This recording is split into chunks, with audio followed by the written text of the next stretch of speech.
Alors, en plus de la campagne électorale fédérale qui est en cours depuis dimanche, la campagne électorale municipale bat son plein aussi. Et il y a des sujets communs comme la vaccination, le troisième lien, le pont de Québec qui font partie des préoccupations des candidats municipaux et fédéraux. Et pour démêler tout ça, j'en jase avec Philippe Dubois, qui est un analyste politique chez nous.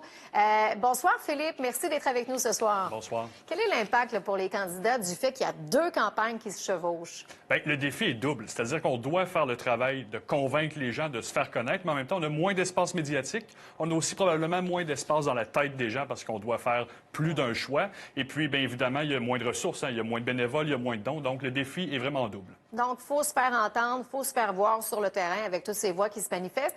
Hier, il y a été question de la vaccination des employés municipaux. Jean-François Gosselin et Jean Rousseau, là, à Québec 21 et Démocratie Québec, qui ont tous deux dit qu'il fallait la rendre obligatoire. Est-ce qu'ils sont allés trop loin?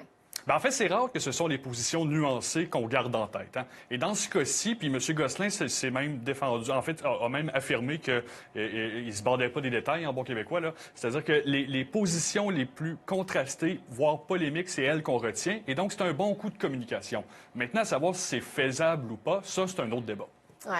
Marie-Josée Savard, équipe Marie-Josée Savard, on disait beaucoup au cours des dernières semaines qu'on ne la voyait pas assez sur le terrain.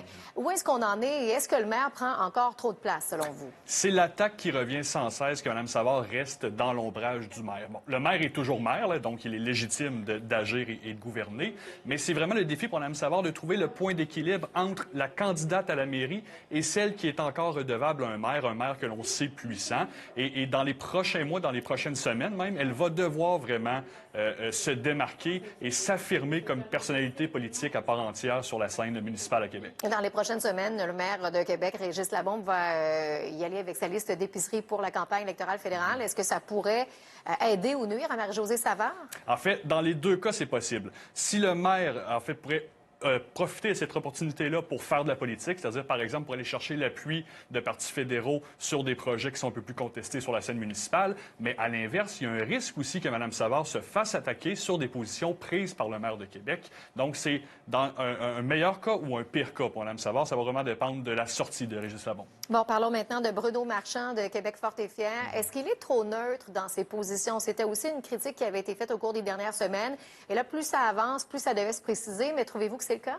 Ce qu'on retient de M. Marchand, c'est sa sortie cette semaine où il disait mettre la machine en marche pour le dernier droit de la campagne. Mais en même temps, lorsqu'il se fait poser des questions plus précises, notamment sur le troisième lien, on sent qu'il n'y a pas de position claire, de position arrêtée. Et ça peut jouer des tours pour un candidat qui cherche à aller chercher une reconnaissance du public parce que les gens s'attendent à avoir des candidats, des candidates avec des positions claires et précises pour faire un choix clair et précis. Donc, les prochaines semaines vont être déterminantes. La vraie campagne va débuter enfin. À quoi il faut s'attendre? Il faut s'attendre à une présence encore plus marquée des équipes municipales. Elles vont compléter leurs équipes. Les gens vont commencer à faire du porte-à-porte. Vous allez les croiser sur la rue, dans les centres commerciaux, au téléphone également. Et donc, vraiment, on va passer en deuxième vitesse. Mais encore là, comme on est en élection fédérale, il risque d'y avoir beaucoup de bruit. Hein? Oui. Donc, il va falloir trouver des moyens de se démarquer. Mais est-ce que vous attendez à ce qu'il y ait des candidatures surprises qu'on puisse voir jaillir, notamment à la mairie de Québec? À la mairie de Québec, c'est difficile à dire. C'est-à-dire que le bassin de gens intéressés à se présenter en politique est assez restreint.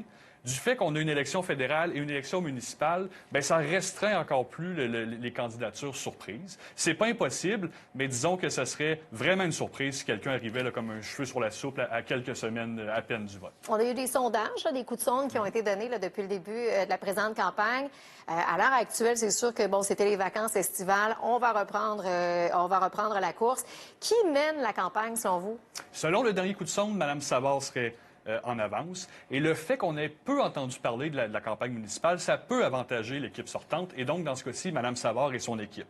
Alors, de là, l'importance pour les autres partis de s'insérer dans l'agenda médiatique et de s'insérer dans l'agenda public. Mais moins on parle de politique municipale, plus cela peut avantager Mme Savard. Voilà, Philippe Dubois, merci beaucoup d'avoir été des nôtres. On se reparle la semaine prochaine. Au revoir. Bonne soirée.